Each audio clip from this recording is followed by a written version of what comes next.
Hello, welcome back. Tonight I will talk about a very special grimoire.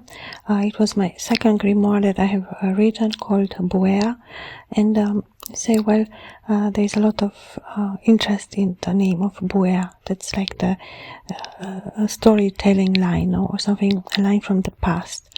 It speaks about that element of the Buer, no? So there is a certain importance that comes with his name. It is a very beautiful name, Buer, B-U-A-R, no, Buer, and the cover is represented by 3 birds, or a certain type of wheel, no, that somehow spins this element of the air, of the movement of the 3 birds, or the number 3. Then we have Buer, which is number 4, no, this is from 3 plus 1, no, 4, 4 letters as in the name. The name Buer represents, starts with the letter B. There is a certain, almost the B is the master letter, or the master key, letter B, the second letter, the second key.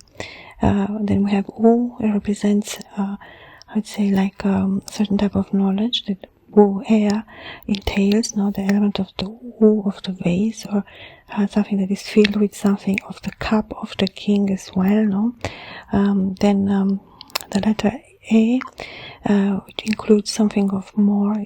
It has that element of the wheel, of the 3 branches, of the 3 arms, or something about letter 3, A, B, C, D, E is letter 5. Same time, 5 is very similar to 3. This element of the 3 and the 5.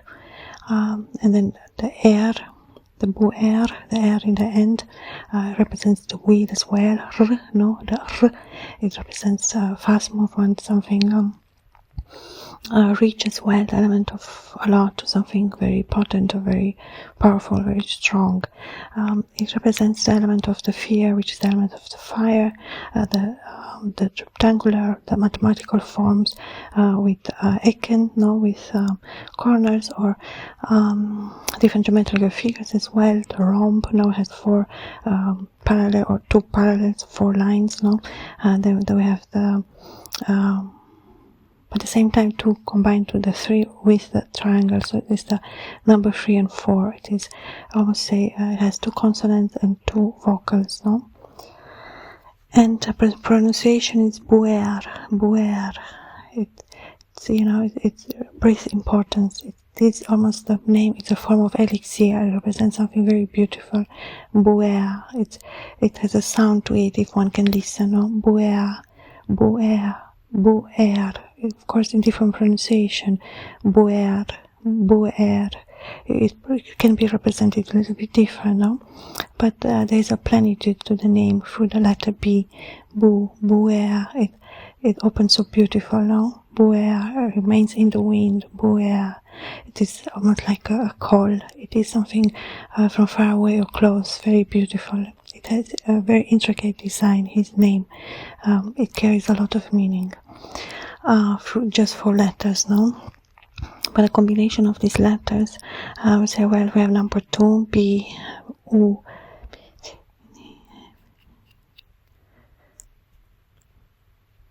like number 16 or number 7, sorry, I was counting. So A is number 4, 5, the number 5. It's almost like number 3, 4, 5, the same combined with number 1, or the elements of 2 and 4. Of course, 4 being the most essential one, or 6 plus 2 is 8. There's the element of the 8, 2, or that duplication of the 2. We have Buer, it's like 2 syllables, Buer, and they both have a consonant and a vocal. It's very balanced, very beautiful name as well. From the origin of the name, it's Buer, it is its own origin. It is a family name, Buer, the Grimoire of Buer, of course, speaks about Buer. That was my intention as the writer. I written a Grimoire of Buer, and I published it on Amazon. If you want to check it out, it is in the description box. You can find the link. And going back to Buer, as I've said, there is the element of the duplicity, or the number 2 or 3, that combines with his element into 4. There's a special element of Buer, or special mastery of Buer, and the element of the 4, or the letter 4, which is D, and the number 4, it represents that form of stability or healing as well, something very well balanced, something very well done. There's a certain security that comes with that, a certain strength and correctness that comes with that, even in the geometrical form. It's very well aligned, it's very beautiful. And the color of Buer is the color blue, is the color of the sky, of the birds, of the tree, those elements that one finds in the garden. That's the main focus of the book, of the Grimoire of Buer that I have written. It represents that peacefulness, that quietness, that heaven space of Buer, of his own place, of his own home. There's that element of him being in his own home, in his own garden. And there we have the element of the tree with the birds. That's why I included the birds on the cover as well, the number 3, the 3 birds.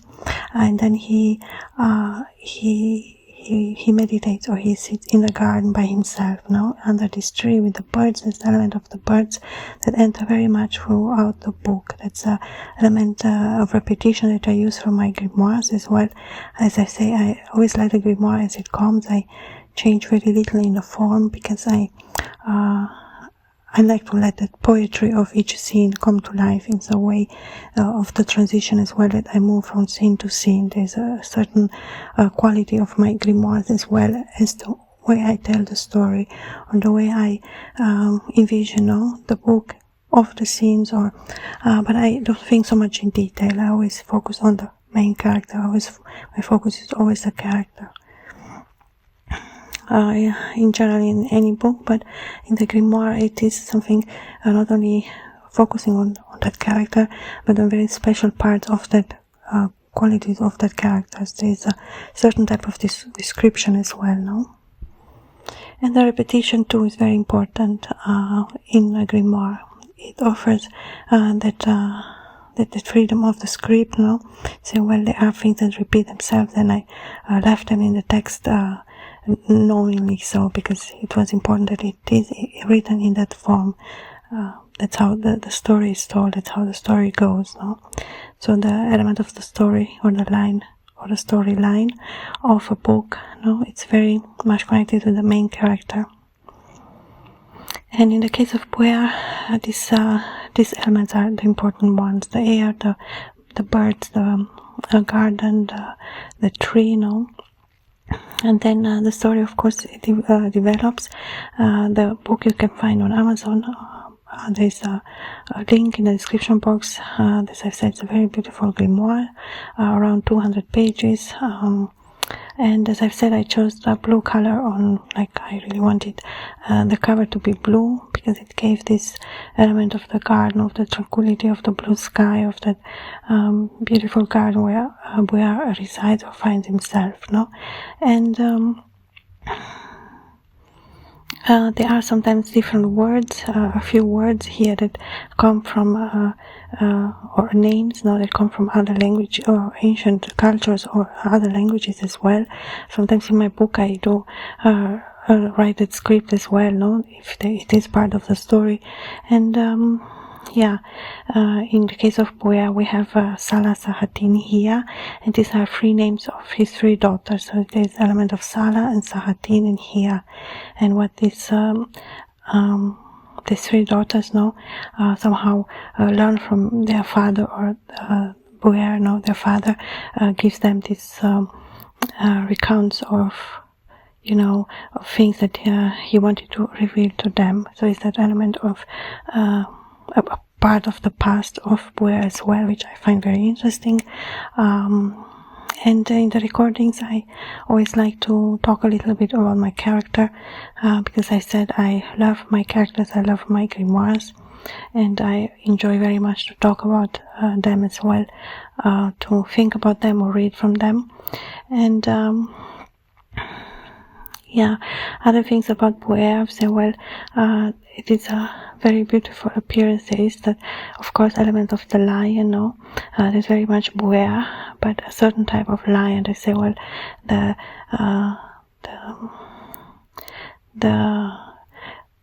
element of the lion that sleeps in the garden is the element of that form of peace, no? When the lion falls asleep, or when it's tranquil at night, there is the element of the silence that Buer really loves. There's the element of the connection that he has, no, with that element as well through the lion, no, that represents even represent even in the stars or in the many different cultures, many different forms. The element of the lion is always the element of the king. It always represents kingship. It is the image of king. The lion is king, no? And Buer has that, no? At the same time, it is a lion with blue. There is a blueness to it. There is a certain romanticism to it as well. It is not only the first image of what we think when we think about lion. One has to go in a deeper understanding and meaning of that symbol as well. Not only the simple word to say, well, it's a lion, what it means, what does it entail, the qualities of a lion, how are correlated to the elements of the king, or how these elements are represented for one to say, yes, the lion is the element of the king, no? That is the element of the senses, of the perception, of how one can understand meaning just simply from that question or from that word itself, or from that object or whatever it is, a book, or if like inspiration comes from different places. There's the element of not everything in a straight line, no? It's the element of the chance, the element of private as well, no? There's very much element of Buer as well. They say, well, the tranquility in the garden, and say, well, the words that the Buer share is very wise, very beautiful, very touching. I said I love Buer, the Grimoire of Buer. It was such a lightness for me to write it, such a pleasure. I love to read from the Grimoire of Buer. It is really very, very interesting book. As I've said, it is not a large grimoire, 200 pages, but I think it's just the perfect size, and it has a very beautiful message. And I will let this one here. I will continue another time to speak about different characters or parts of Buer that somehow are connected to my book. Until then, all the best next time. Bye.